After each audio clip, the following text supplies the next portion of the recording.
I found out about my wife's affair because she accidentally sent me a photo meant for someone else. It was late, around 11:40 p.m., when my phone buzzed on the nightstand. I was half asleep, groggy, and annoyed that my rest was being interrupted. But when I glanced at the screen, I saw her name, Clara. The picture she sent wasn't anything explicit. Just her smiling in a mirror, wearing a silk dress I'd never seen before. But the caption below it twisted my stomach inside out. "Can't wait for tonight, handsome. Don't keep me waiting like last time." My heart stopped. At first I thought she'd made a mistake. That maybe this was part of some inside joke, or she was teasing me in a way that missed the mark. I texted back, "Who's that for?" No reply. I stared at the message until the screen dimmed. My mind was a storm, disbelief, fear, anger, all crashing into each other. I tried to call her, but it went straight to voicemail. That was the moment something in me snapped awake. Clara worked as an executive assistant at a tech company called Everworth Solutions. Her boss, Adrian Locke, was the CEO, a man I'd only met twice at company dinners. Smooth talking, immaculately dressed, and always smiling a little too much. I used to joke about how good-looking he was, how he probably had to swat women away with a stick. Clara would just laugh and say, "He's way out of my league. Don't worry, babe." But that night, staring at her message, something cold and heavy settled in my chest. She wasn't home when I woke up the next morning.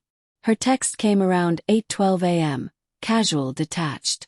"Stayed over with the girls after drinks. Didn't want to drive. Love you." I sat there at the kitchen table, phone in my hand, coffee gone cold. She lied so easily it almost felt rehearsed. So I decided to test her story. I called her best friend, Lana. "Hey, did you and Clara have a girls' night last night?" I asked as casually as I could. Then Lana said, No. I haven't seen her since Friday." "Why?" That was all I needed to hear. When Clara got home that evening, she kissed my cheek like nothing was wrong. I stood there, frozen, watching her take off her heels and hang her purse on the hook by the door, the same ritual she did every day. "Rough day?" she asked, smiling. "Where were you last night?" Her hand froze halfway to her hair. "I told you, with the girls. Lana said she hasn't seen you in days." Her eyes flickered, a small, almost imperceptible shift. "I meant other friends," she said quickly. "Not Lana."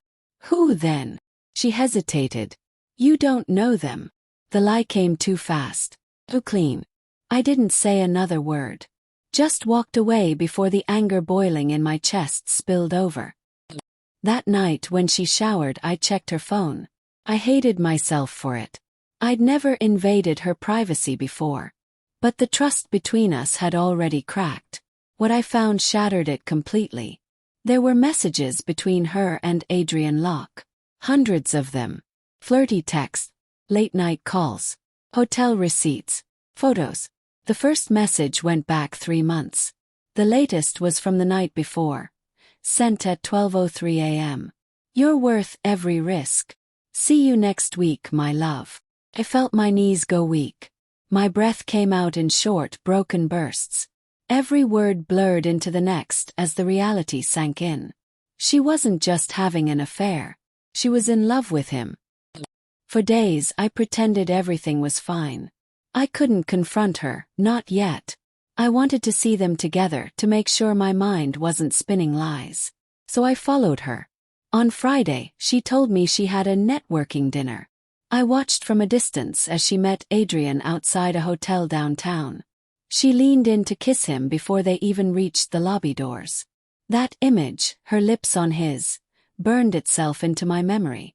I didn't make a scene, didn't shout or cry. I just turned around and walked away, feeling like my entire life had been hollowed out. 2 days later, I received an email from someone named Isabel Locke, Adrian's wife. The subject line was simple: "We need to talk." She'd found out too.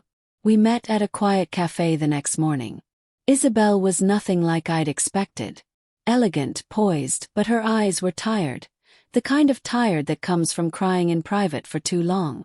Your wife and my husband, she said softly, sliding a folder across the table, have been seeing each other for at least 6 months. My private investigator confirmed it. Inside the folder were photos of Clara and Adrian in restaurants, parking lots, and hotel lobbies. I recognized the same dress from the picture Clara accidentally sent me. I swallowed hard. What are you planning to do? Isabel sighed. Divorce him. Quietly. I want to protect my kids. She paused, then looked at me with a faint, sad smile. And you? What will you do? I don't know, I said honestly. I feel empty. She nodded. Then maybe you need a reminder that you still exist. That she doesn't get to destroy all of you. Her words stuck with me. That night, Isabel called. I'm sorry if this is too forward, she said, her voice low. But I can't stand being alone tonight. Would you like to come over? We don't have to talk about them. Just not be alone. I hesitated. Every part of me screamed no. But loneliness has a strange pull, especially when it finds someone just as broken as you. So I went. Her home was quiet, dimly lit, filled with the faint smell of wine and jasmine candles. We sat in silence at first, two strangers connected by betrayal. She poured us each a glass of red wine. You know what hurts most, she said finally. It's not that he cheated. It's that he made me feel replaceable. I looked at her, seeing my own pain reflected back. Yeah, I whispered. That's exactly it. She reached across the table, resting her hand on mine. Warm, steady, human. Something in me cracked open. Not lust, not revenge. Just the desperate need to feel something again. We didn't rush. There were no grand gestures, no reckless passion. Just quiet understanding. Two broken hearts finding comfort in each other's presence. When she led me to her room, I followed. It wasn't about sex. It was about reclaiming control, about reminding ourselves that our lives weren't defined by the people who betrayed us. Afterward, we lay there in silence. She turned to me, eyes glistening. Do you feel guilty? I thought about Clara, about her lies, her laughter, the way she looked at him. No, I said. Not anymore. In the morning, I left before sunrise. I didn't tell anyone. Not even Isabel's husband would ever know. When Clara woke up, I was sitting in the kitchen, her phone and mine side by side on the table. She blinked sleepily. What are you doing up so early? I couldn't sleep, I said calmly. There's something I need to show you. I turned my phone toward her. The screenshots of her texts, the hotel receipts, the photos Isabel had given me. Her face drained of color.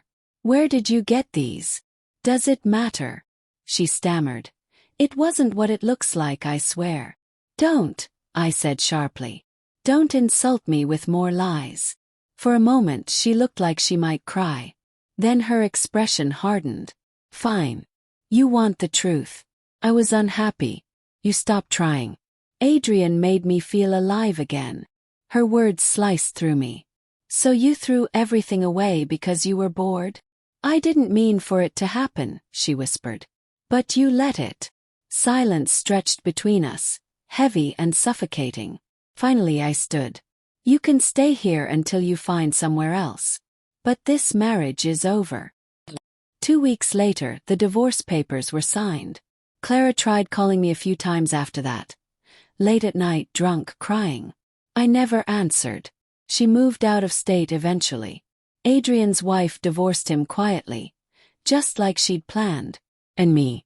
I started over. I ran into Isabel again months later, at a bookstore of all places. She smiled when she saw me. You look better, she said. So do you. We talked for hours, not about the past, but about the future. There was no bitterness, no regret. Just peace. Before we parted, she said something that stayed with me. Sometimes betrayal isn't the end. It's just the moment you finally wake up and start living for yourself. I watched her walk away, the sunlight catching her hair, and realized she was right. Clara's betrayal had burned my world to ashes, but in those ashes, I found something unexpected. clarity, and maybe one day something like hope.